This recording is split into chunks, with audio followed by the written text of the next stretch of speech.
kwagu kwa tipu tu no so we break 8 wie na ye norm no say oh kwabra party aba wa ba che ye fama kujo party na kujo party ba because you need to me manifesto no ma ja uniama wa ye nyina to ho no ma ja to ho because a party manifesto and national development agenda.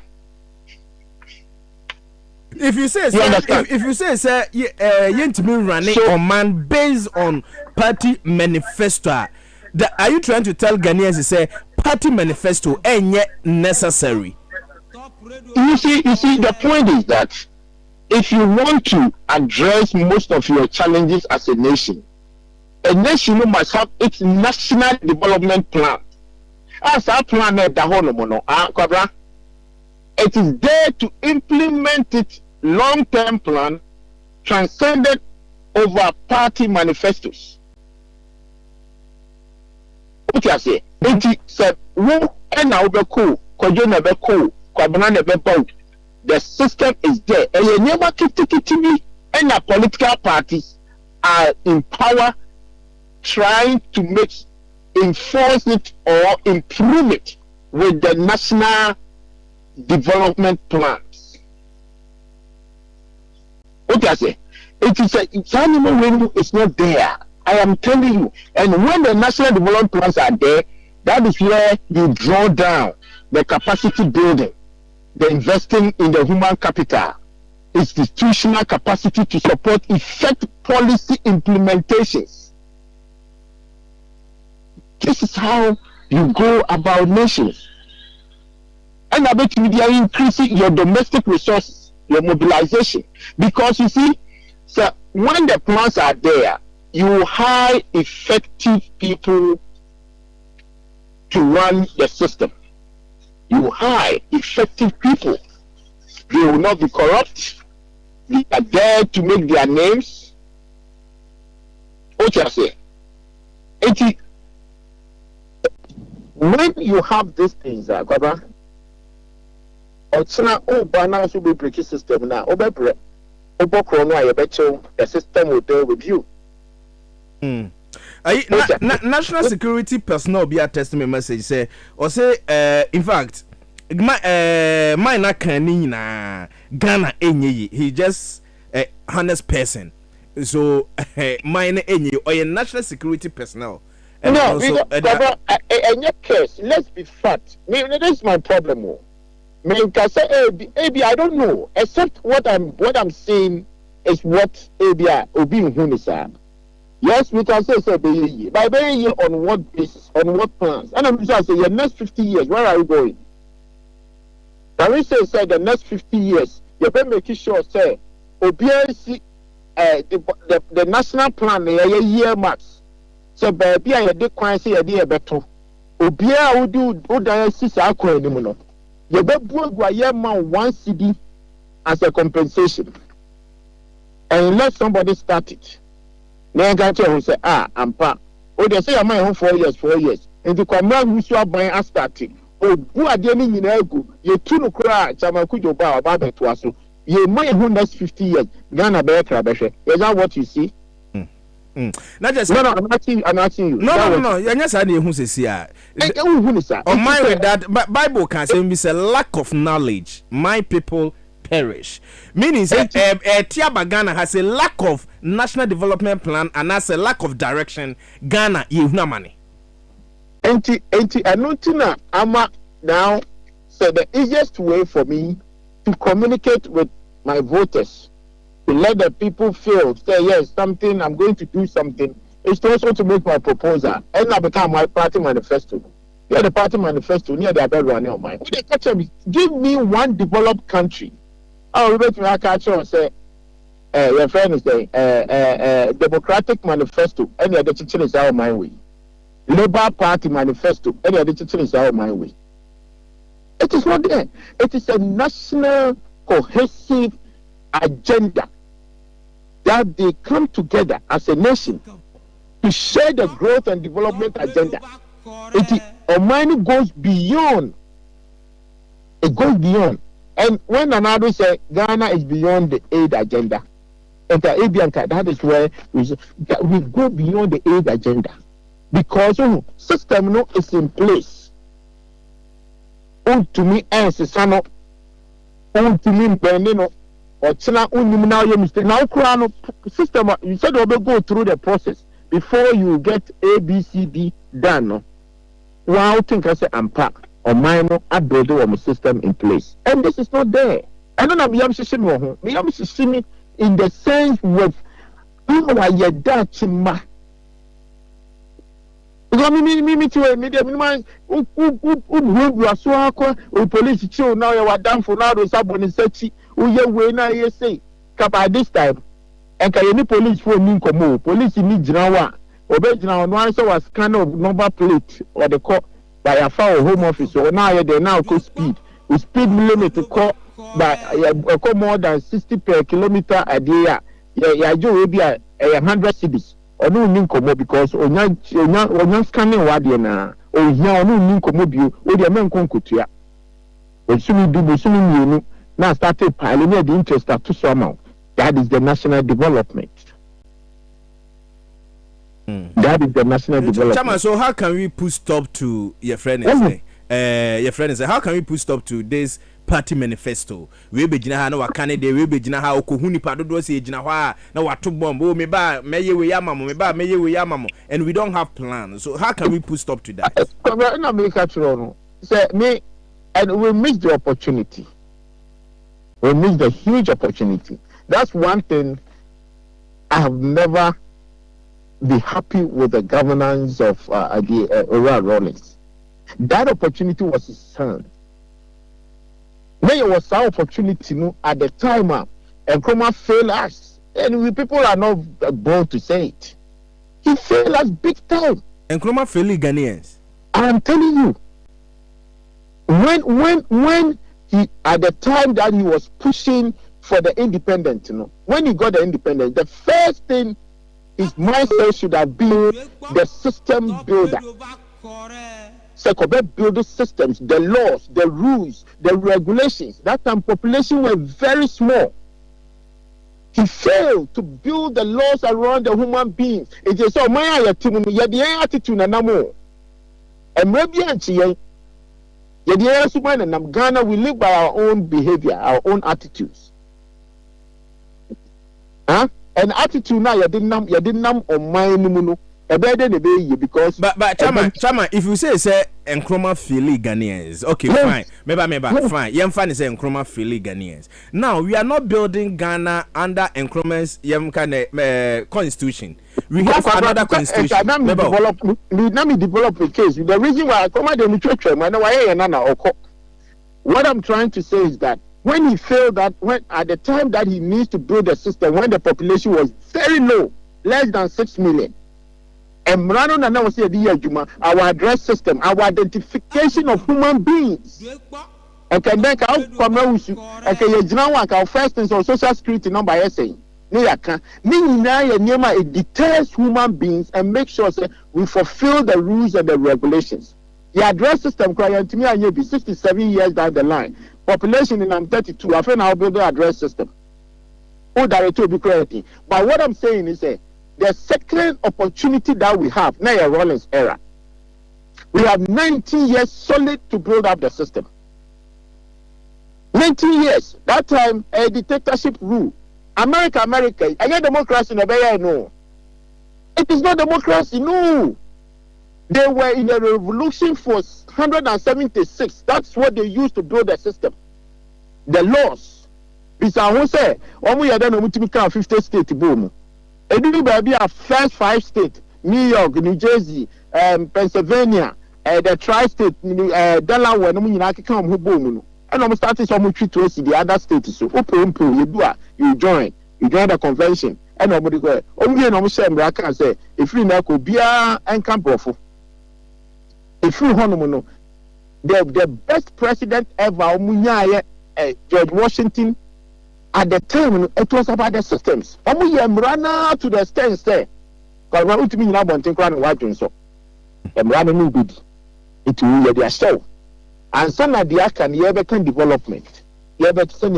How many of democracy governance, Democrat, Republican. Over the bomb, who's happening? You say, buy a lot of crime by 100 years, way by the systems are there. System in require fast just to free nipa and require fast to more taxes.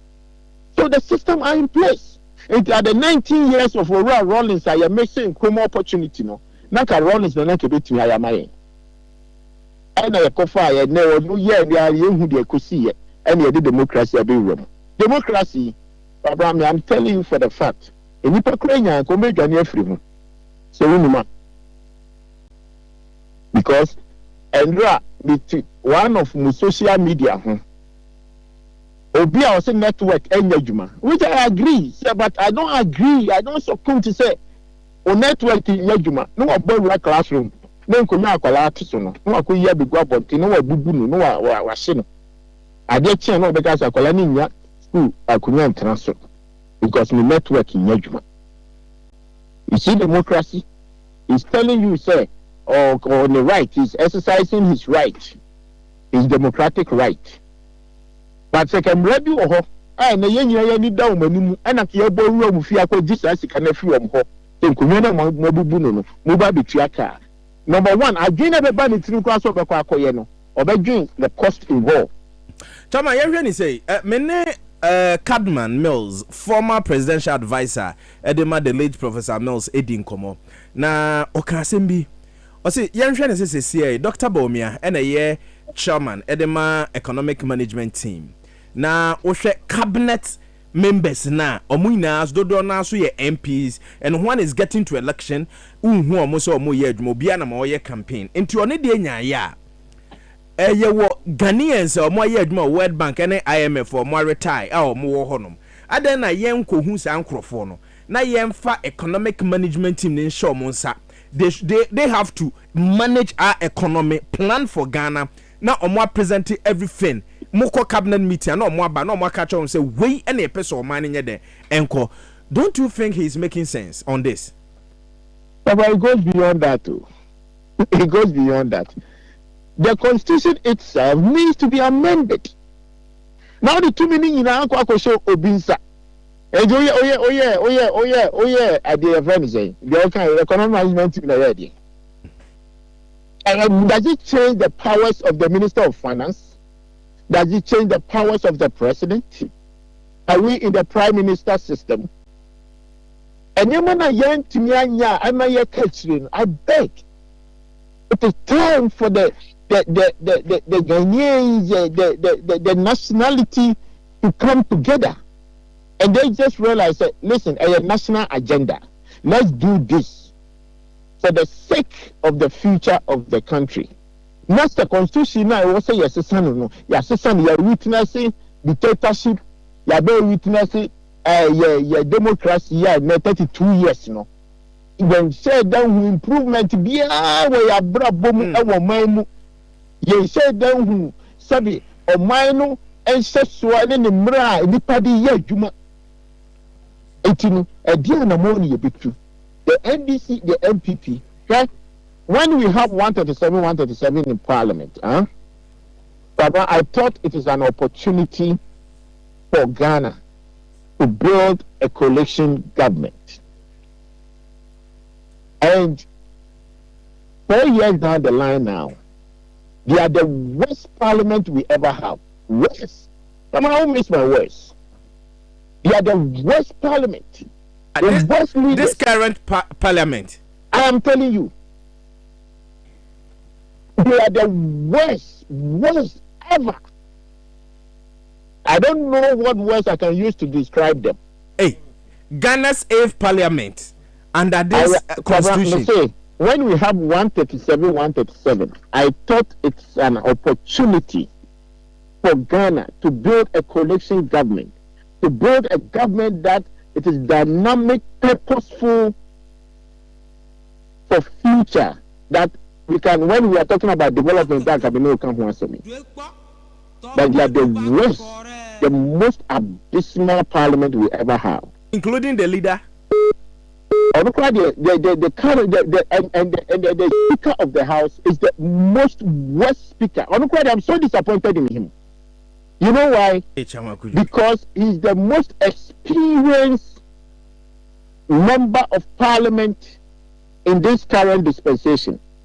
This 32 years democracy, what only nipa watching parliament, and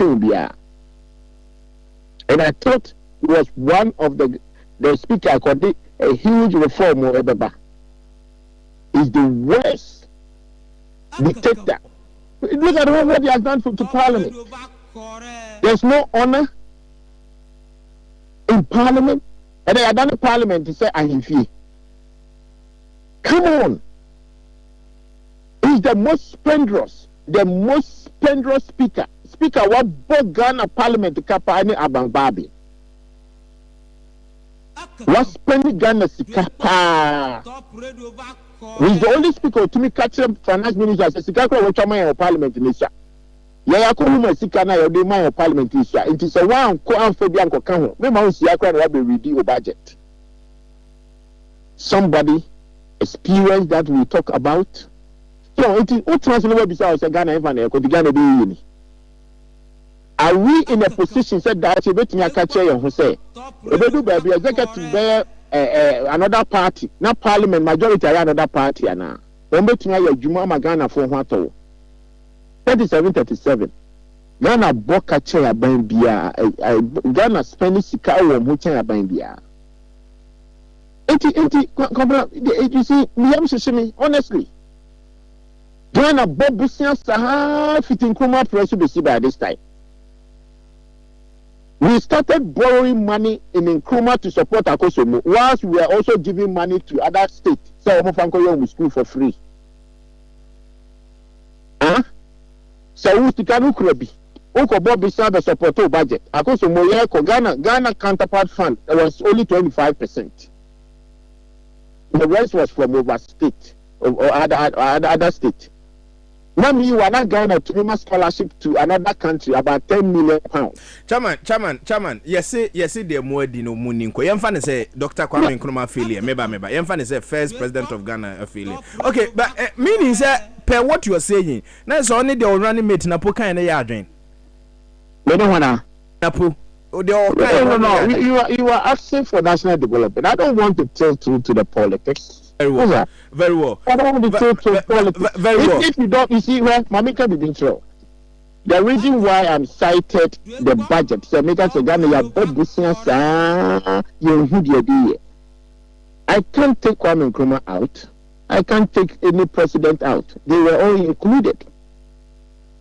Na year na ka year both business and a year to me. So we say, okay, but right up now. You know, his most worried is about the indebtedness in the state. Yes. There be a kobobo and the debt management. Now, yes, Thank you. So take your time and read the essays. Don't let us put politics in it. I'm not interested with that.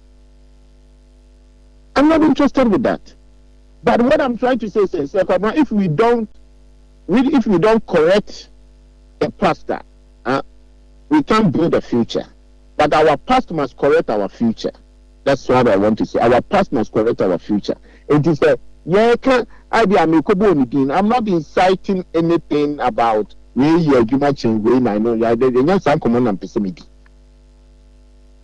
the incident that has happened, a system and I'm saying or my I'm seeing who you're that, of that I'm seeing who you're that, This is our problem. What say a tenacity? Here, because say a Dutch, you're saying. Did you anywhere, Cabra? Yes, or no pie, a coba, share an enemy to care, Munami free Mohama Samai. So what's Soranopa? Now, so you know my one. But when you move a be out, Yanina, Soranopa near the Niatra. The boy got some boy. Hey, no credit. A drain you ran in answer the Niatra back. Near the traffic in one year. So you have to say a teacher of money here. By this time, Cablanca, you have to reconfigure the system and now. Yeah. If indeed we want to do I don't think that even Accra congested. Greater Accra capital is baby a who for Sunday. It's ministry on for Sunday. So by this time, we will be away and go do. Eka yesi sa apes court ebi aka o de no ba ma sanai e concern assassin guhui tell you may not do it. So you reconfigure the system. And when you be bound, so no, Kabe who say, and so we quite traffic in this. Also, Kalama Koya traffic back from Ukraine. Yes. Have we done any data? Realize said no. San Kuala school could put traffic in us. If you find a because you know you come can school sitting in our crowd kroma and the pressure ba. Ya juno mind ho sana. Ethical educational board come more accreditation and can make you more be accreditation so could be school. I can't for be in Black City and Anubwa. The back to say ko amasama ko sempi ko ha ko do duwa ko kuna kokoye because me na na kan o see you the coach to chawaje and check ko be nyina beto. It was second school is where we want to go for see a year. Dana Cocoa Board. So our headquarters now is see at your friends. Accra Central, no was so far any day. Accra Central, do cocoa. I hope I so far any day. The pressure and conform no moody cost our office nice. How many workers a year Juma was our building? The what page Jeffrey or Maurice Center Sitafo. Omo university go ho aka ho esi bunso. It is all the headquarters call and why infrastructure hani ko for dua ni tafe kwan be. Less than an hour and a half. Akra kwa be den. Senior president na efro wa. Na oto na manage kokoa. And so Yamfa is Nkrumah affiliate, Jerry Rawlings and so affiliate. MPP I mean had same opportunity under John Kufuor, and now same opportunity 7.5 years under Nana Addo Dankwa Akufo-Addo. Do you think, sir? I mean, omotima bibia nanka ye was our direction and so. At least Nana Addo Dankwa Akufo-Addo being an experienced president, the person who wanted to be president before President Kufuor, the person of fighting day in and out against a normal bia enye.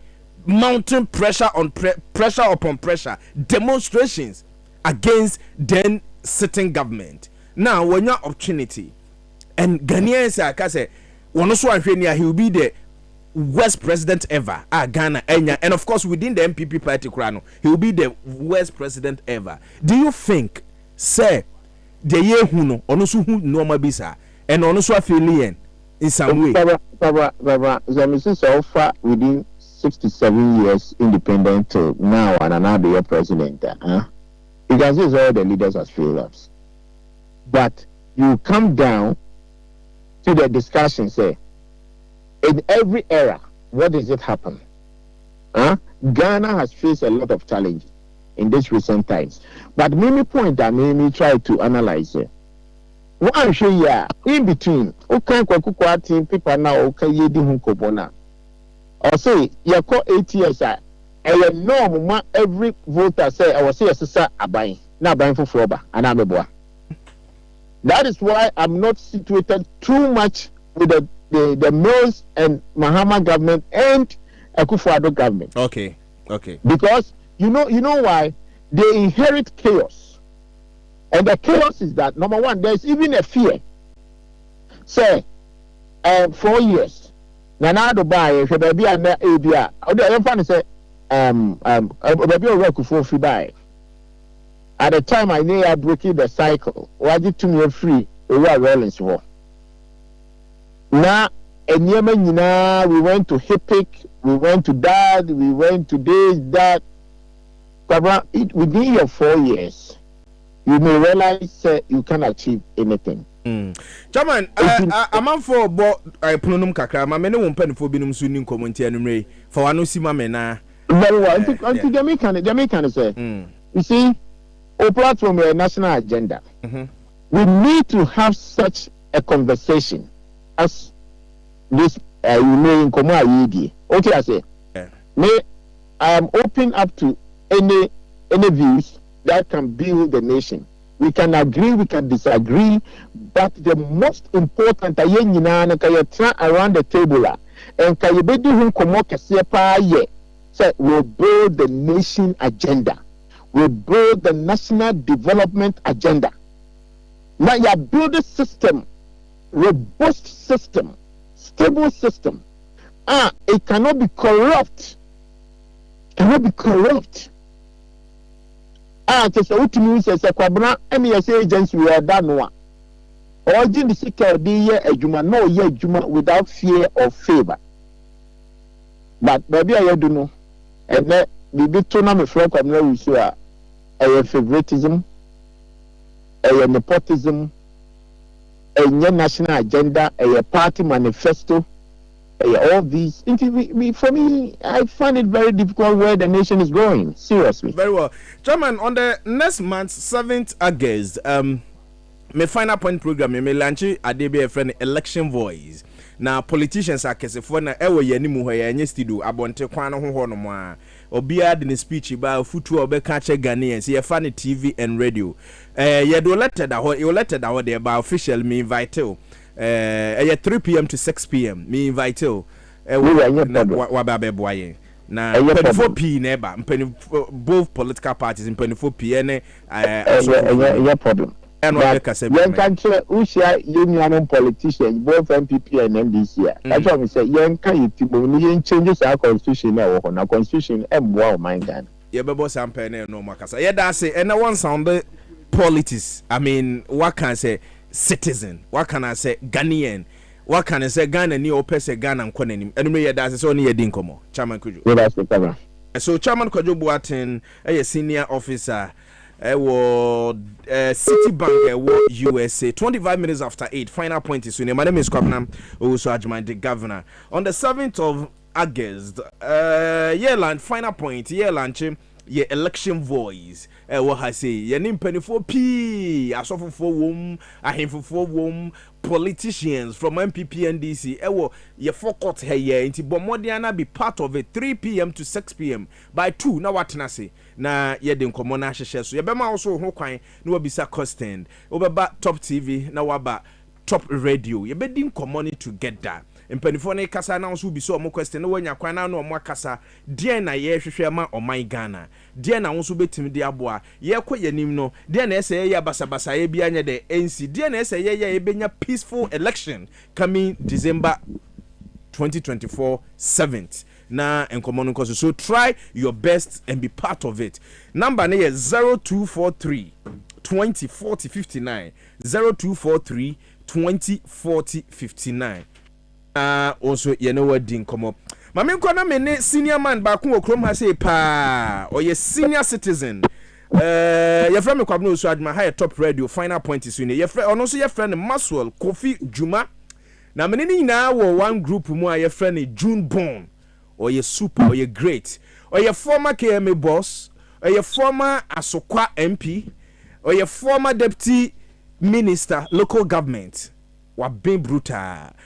Uncle, when I join ready about top radio 103.1. Yeah, I want to say that. Yamia dome ho ye pa. In fact, many a jesen me no wa ho den na Ghana for ABT voice. Unim yeka ompanifo omaso my Ghana yentimi yiwo mfim oka ho bi from A to Z won come contribution on radio, I mean lectures, everything oka ho bi na before me no be konkomo no so ano asemo aba betomu ye wa wunua ketwa Kwaku Aten or ye finance person now or the write up will be about 25th July 2024 and one my head and they say before you can break the 8, you must break the norm. Na u reading the same na the norm say norm bi wo ho a ye wo krom ha both political parties enye say team sisamu ansa na yetima mo oman Ghana na konanim but the media na fa headline ba kwa modern man say osi Ghana no kra say how is he running no ye running it say Ponzi scheme. I mean we experienced politicians. Do you think say ebiwum? And me social platforms. They not try say or they explain what he means. Maybe no matter how you take it, even farmer say on this is only opinion. When you say economic development, of course there are some basics we are so different. But experiences wherever you happen to be, America for experience is different from the British experience. Chinese experience is different from the Russian experience. Now, we are sure that Ghana first experience is different from the others. And just like politics, and everybody's right, at the same time, everybody's wrong. Until the reference are, or I spokesperson for Ministry of Finance and at before time to experience. What can a journalist say? And I'll call a member of parliament for a long time for Boise. We have to respect his opinion. Mm-hmm. But I think, say, what he was trying to say, other people, including the Kufuor, are in a different way. Ghana economy as it is, you're saying the Ghanaian economy. Or the governor of Ghana, now, or a Canadian, or a British cry, or a Canadian, not a surveyor. Now, he did very well. Which I can say, Ghana, the money doing the way we should. There's a number of what Ghana has seen, a Papa Guinea. Tamamotori, a Nagini. Akosimbo, a Nagini. Tama, a Nagini. But don't tell every It's your uncle. And yes, we are men, I'm here, and I'm a baby. These are facts. Kumasi, all the design Kumasi. If you expect our economy, Ghana's economy, what we make in say, maybe or new city or my plan or yet two, and then the subsequent leaders will follow up until today. Only we feel completely. Even though we talk about doing it, we don't know what to say. If you want to describe that, in another way, it's a point game. Maybe there's some truth in that aspect, but a man must be brave. We can't work criminal assistant. Your level, your sophistication, assistant. What we are exposed to now, assistant. That is the time, when I look for so yes, yeah.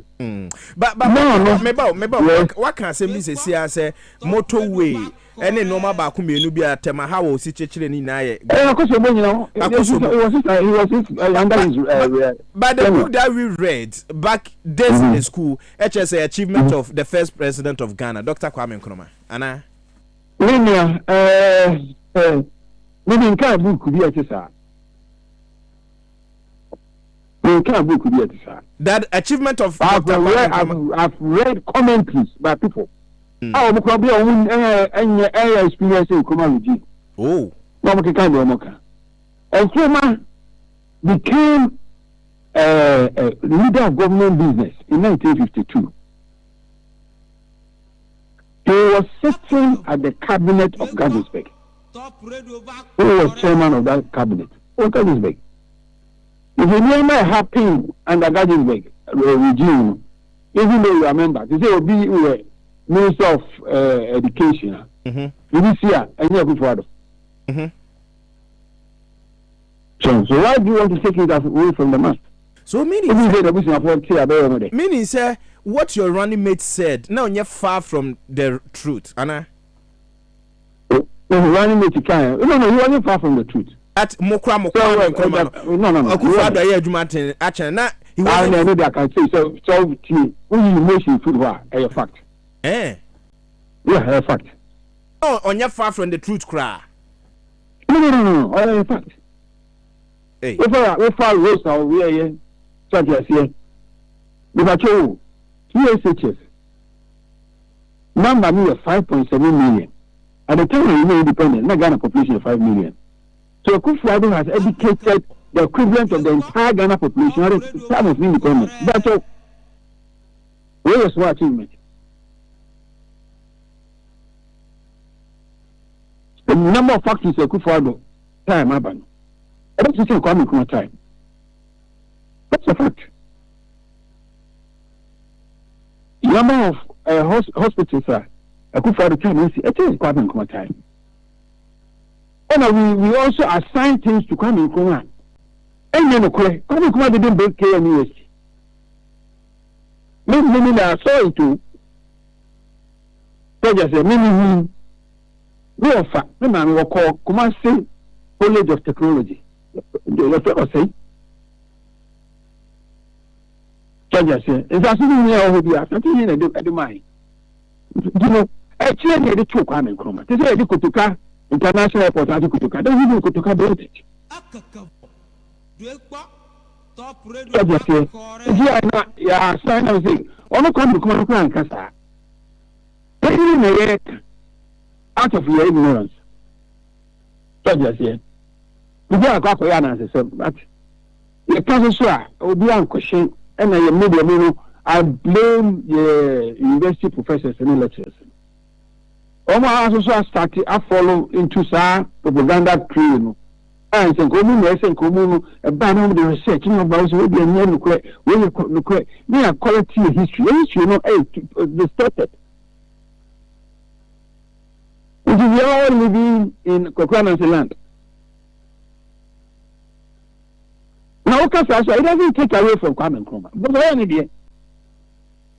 Obi Obeka is Kwame Nkrumah great, you know. No, so kind of crazy. Because imagine at the time, you know, Kwame Nkrumah be prime minister, no, be a president. Then, how many percent Kwame Nkrumah university? They are ministers, almost a service certificate to be a minister. If he is able to achieve what he achieved, this is why. I don't see one of us. And it's zero for African unity, you know. He was years ahead of everybody. It is our case idea. You are not taking away from him. Because also, baby, also achieve what? I see a bonabaso. Do you have balance? So I say, now romance, you know. And the meeting there, okay, idea. I think from independence time, basically, you choose Nana Addo Dankwa Akufo-Addo say on the best president ever, Anna. I mean the moment history, but in terms of activities, yeah, so your factories, say we school, then say you roads, yeah, Uncle Kofi Juma, one cast out your history. I mean, we can even study you, so you are your history. It is all say my history in can. History, I say history, no can say Akufo-Addo is the best president ever. They say I will not come out and say it now at the time Akufo-Addo Tiasi. Tiasi. Because the time is different. The time is different. What I would say is, so person ranking now say one of the best presidents. I would feel very comfortable doing that. Because the Kenya got to you don't know I said that no criteria say the best president Kwame Nkrumah I selected. You decided me a because you never know infrastructure. Even the way you talk to people and look at the way you communicate with your people, the way your people feel about you. In my come on, the this is a chain. But for the specifics, one is your school Kesia Akufo-Addo, one are you winter, Akufo-Addo, one are more industries, Akufo-Addo. Those kinds of we can say it. Is it the best? Obiswa one abobo sinadodo a Akufo-Addo ana. Which one are aya na ebinum so ka say the wabobo sinadodo pa so Akufo-Addo. Oh no. Oh Samum. Anyway, me can say no. Am I get away with it? Let me get away with it. Let me explain myself. Yeah, Busiana, you're born. You're Busiana born in Ghana, you're born in cities. And you're obviously born in dollars. If you're born Busiana, $10. That's what I say. Who's you? Now, at that time, I'm a born Busiana. Not dollar. Anyone see a car. That means I'm a born Busiana. My bones, Busiana 100 cities.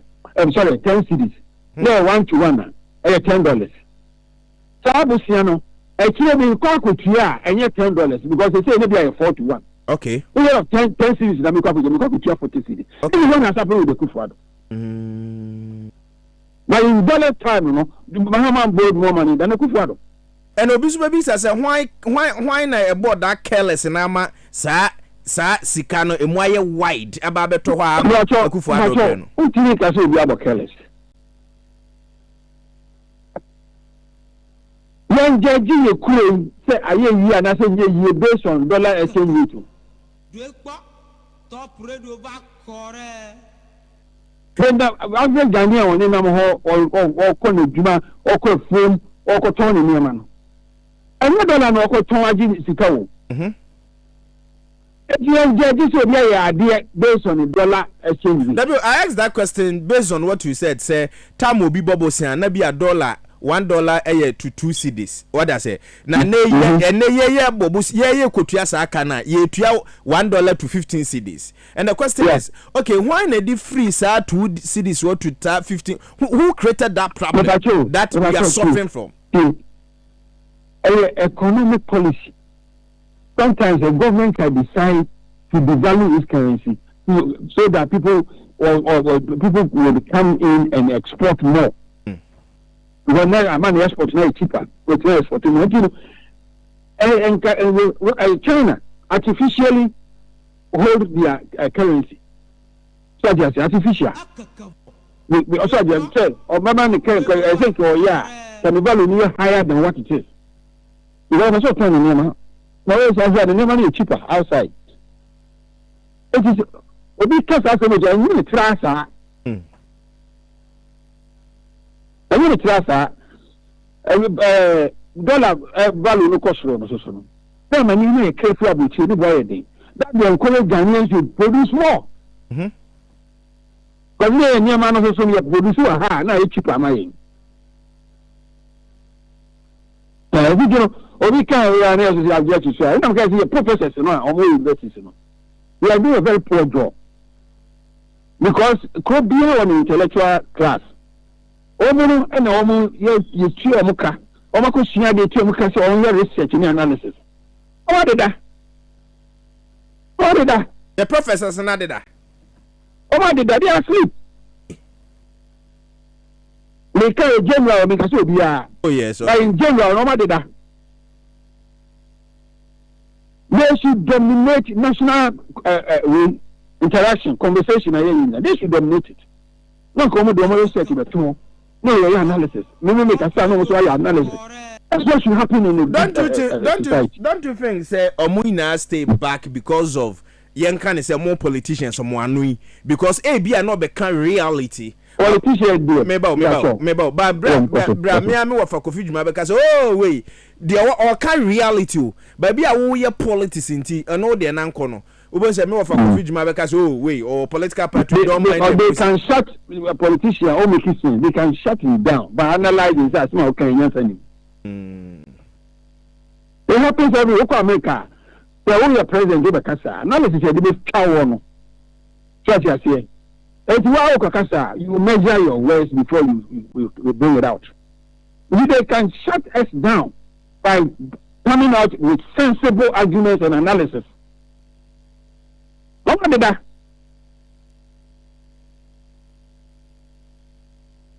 Yeah, say more. Obia test me message say me say Ghana be. Ghana is doing extremely well. But when you're quite too quiet. Now, Miss Dancia Moko, me could do about 1 week over Morocco. And I went to meet a businessman over Morocco. Okay, sure, we said there are 3 countries in Africa. Say, or no, or predict, say, the whole world will turn their attention in 3 countries. That's the countries you pay. There's a country called Ghana, a country called Kenya, and a country called Rwanda. These are 3 countries. Anything was cherished in the friendship with me because we were young people in Ghana. But aside from that, Ghana has been developing with all our problems, the way Ghana is, then 20 years, it wasn't like that. It wasn't like that. Ghana developed. I just saw baby. For Nigeria, and can Nigeria near can could be a tubica. And then Nigeria, who could see the no more. We see the amateur no. Nigerian elite, but like I say, almost Nigeria, Libya, West Libya, so we see down Ghana. It's okay, now, so go. Unia Ketwa, Chairman Kojo Boateng, former New Drabin North constituency chairman. Where you adwuma Citibank US senior officer. Many we interview ana ye no kasai. Or say ye dream maybe say do away with parties manifesto because no ain't mean developer money the way we want it. Ain't in koni de nya ya yempe be a direction and farmer or mana yenko ne ya dream. That's all on Tiasia. Hey. What is the on Tiasia? Could you Tiasia? The country say who catch them so on Tiasia. The national direction I hear the basis of your development a democracy. Can be. Church say BBA no you discuss it. No, be had na ginaba. We have reached a consensus. That is the national direction. America or Chino. Church say Democrats will plank. Oh, they won't find a manifesto, won't find a plank. That is the program on person money. The Republicans will plank. Oh, you will be so any more you. Yeah, no, you inherited from coming from a word manifesto. But I am objective on a person maybe as a party. We use refer my community for the friend manifesto. And I can't. Almost find a plank. You cannot have a democracy. You can't have a ban. No one has in your car. There was a need to say your coachaba. What do you need to know? Bobo. Let's wait here, Papa. Yeah. But we can still run a national development plan under democracy where a broad strokes. National development plan, broad strokes. But tactical decisions in there will be different. Yeah, you know, see a cook master. And then plan back home. But quite a bit of work. We need to plan, government, we need the shape. We work with us, we work with Kufudia. Charge us here. And you know, your national direction, I see, you want Ghana to develop. Development is Ghana for home, a bit too. Charge us here. I just started to. I can't gramophone. Everybody aspiring for gramophone. We plan say, you very build a gramophone. We get it. It's in kind of them in the walker. We music bus will be going to New York. Because I have an idea about a Chinano. If you are you know your whole plan. And they have electric cars neighbor. AI neighbor. Can you predict what is going to take us? Because I know there's that type of talk. Interaction, debate, we know any especially for universities. Now, my debate now is I do. There's a Debiana slogan, a shout to be. Enti years back I caught a national development plan 40 years na chairman a professor Adeno who said it wasn't necessary for us to do that. Oh, make sure Obama a general direction but not intimate a tactical plan there. What a strategic plan. Maybe I say Ghana will move from a Greek based economy to be a manufacturing base. What's not a general direction? Now you think I said tomato factory Kumasi, you see Jew factory, you see shoe factory. What do you mean yes idea? What do you mean a plan for that? Because we never put for the very well, young next 5 minutes, young show we. Yes, breaking the 18 there. Say, person better fa ho cry, you know, walk back and walk can former MPC na boom, and I'll do a mobile on board. I mean, how quite better more fast so I be Jumano. First of all, your job banning now and people winning. Oh, sir. Yes.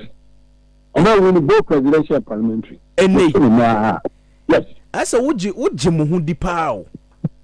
Oh, no. But no, see the American, offer the American fan to home. They are two banning MP before the winning. Hey, they are Ghana for who won't be there, uncle. What in Ghana? I won't be Ghana. We are there different. Men caught in a hen. If you come out so by women, they see you come out. But I told you, and we are forced to catch it. so me kwantwa antwa for no so me kwan akufu ado aye kwan no ma wo mu ya mankan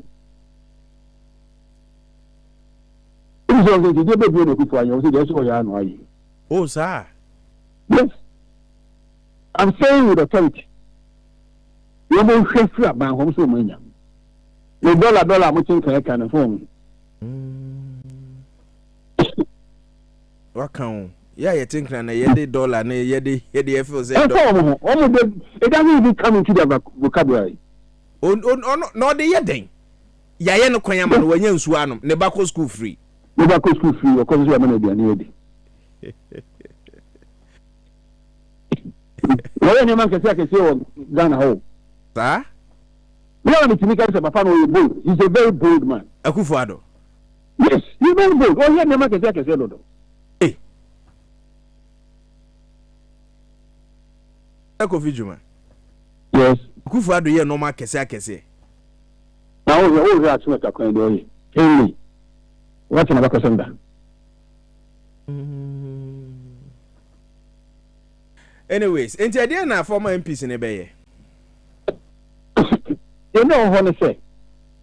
Don't share your political structure. You better abani a member of parliament. You better abani a assemblyman. You better abani a constituency executive and now regional and national. And the other few should These are people with a lot of experience. They become running for president. Every parliament are not in Ofi say national chairman and Ofi regional chairman, Ofi assemblyman and no experience ah. Young boy no can be attending na shit. But we started doing this conversation. So no, and you're right. Yes, who could hold political office and now in position we are now with Jaya. Every corner will be better off than know who you are. If you know, I did was my resign. Because all Jaya, there are alternatives. Obi Beka just say, come and write your book, come and give me your story. And no enough. If they cherish our experience, you know. Muhammad Ali, Oja boxing, what should I do on New York University? Ghana, I reckon there's a professor in German interest. But you are doing it a professor dealing to me. And the case needs to know. But you know, you try to say a conversation. So you say, look, the NPP, they be a trailblazer. What they should do is go back and pick Sanko free because all the time new people are coming. But the institution men will lose. If you be about no can someone because now want to challenge. No offer. Don't just secret. And you have Sanko Moya. And we have been paying for the building. Going to say, I say I can. That's how we are. But we say, at some time we are in election time. But this is not the time to be talking about Sani man. If you say the person, you shoot some opportunity, and you're from young time for you, you're from Taiba when you cheat. Anyone PPH. We are more you the benefits of this Abba, a beba, and my room. You can't almost what powers is here. And that's how it started. Ghana has organized the whole Ghana. Maybe there is Ashanti region. On the base in Hopper. We are on the I Dunka. I'm a national chairman. It's in a room, I get to a crowd, you know, no, almost 8 extra today. We work for it. You check every day on the coordinator to organize the former Uyebo. We are infantile alternative. We are not going to challenge the campaign manager or any campaign manager. The executive constituency, executive constituency, or we do no question. We are making ourselves available. The experience that we've had. Actually, we are so about we are experience campaigning. What it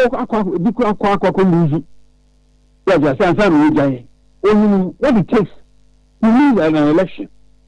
in some experience, and you're making available to MPP.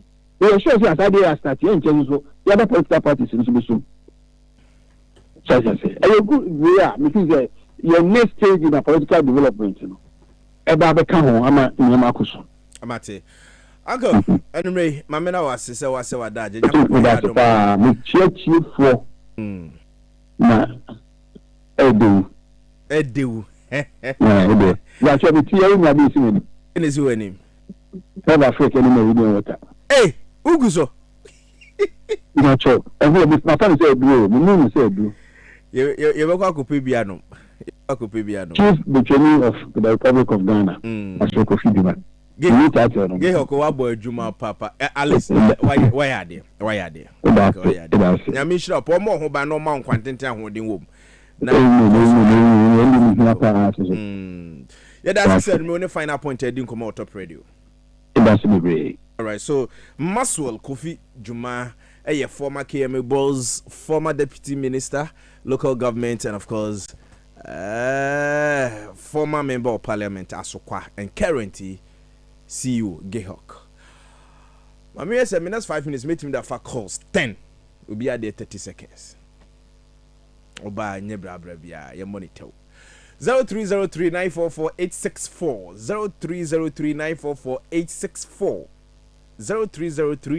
0303-944-864. O friend I say obeba lunch ni bia na waka che me so obeba bi. So wo ma so na so twa me to so obeba. We dey minim dey me. Hello, good evening. Fine, good evening. I come to say me ho ye pa hwan ni. Kennedy ni mambo. Kennedy wo mammo bi. Kennedy mamintio. I hope say on the 7th of next month me hu ha say. Me represent live. Say mamintio. I am a mo say you in painful be a raho. Me raho. First person on a kasa out of the political platform. No can the necessity, they look at the necessity as a nation here. When you come and you politicize and talk political jargons. Okay, you come. Daniel Medase, so pass it through. Hello, good evening. Good evening. Yes, sir. We are going to take a physical mamintio. Yeah, and we are paying for no Omakasa with me. Now, you are paying your Casa last one, say, to the problem and now MPP, it is in Mr. Media for us, no, I'm so much lack of form, I research. But it's now will be sana. Now, on no emphatic can say we. And the dollar no be a Ghana. It is now cafe a plus $4.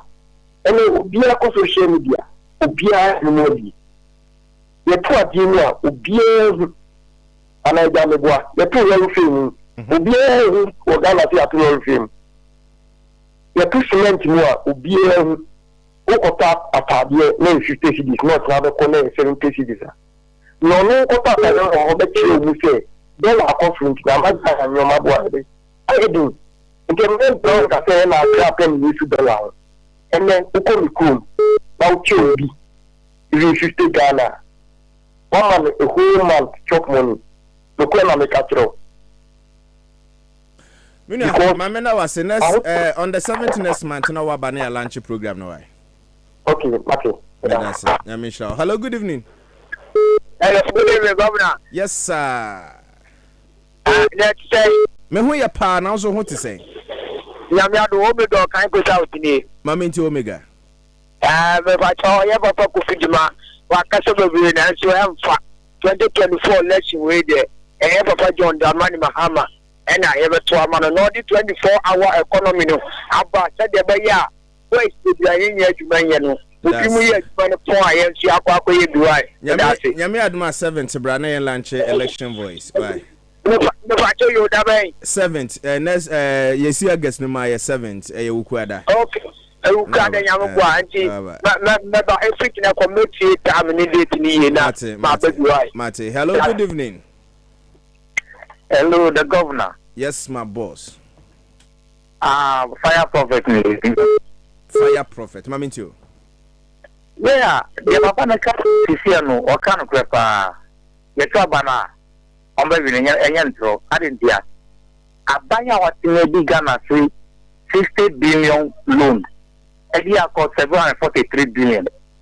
Abanya edi Ghana singa private jet e owiem.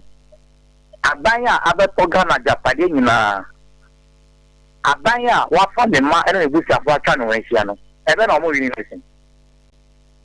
The other 3 cities no. Omo yakọ 16 cities. Ebe na omo wi ni election. Fire. Ghana phone get caught to. I'm last caller. Hello, good evening. Hello, good evening. Mami too. Evans, what no more feeding? Oh, Melino, yeah. 30 seconds. About with you. I'm say. I'm going to be Thomas. Come on, you mapa. I do have my baby. Papa na boni na my baby. Abia oba obedia dia also be do 1 series 1 tibida. Petrol 14 series 1 tibida. Na only peso. Petrol 1 liter 15 series. Na do 5 series. No ka se toba na mbe nia. Enya ogana ha yewe. Omdi ton hono omangasa. I mean sure. So I mean kan ho.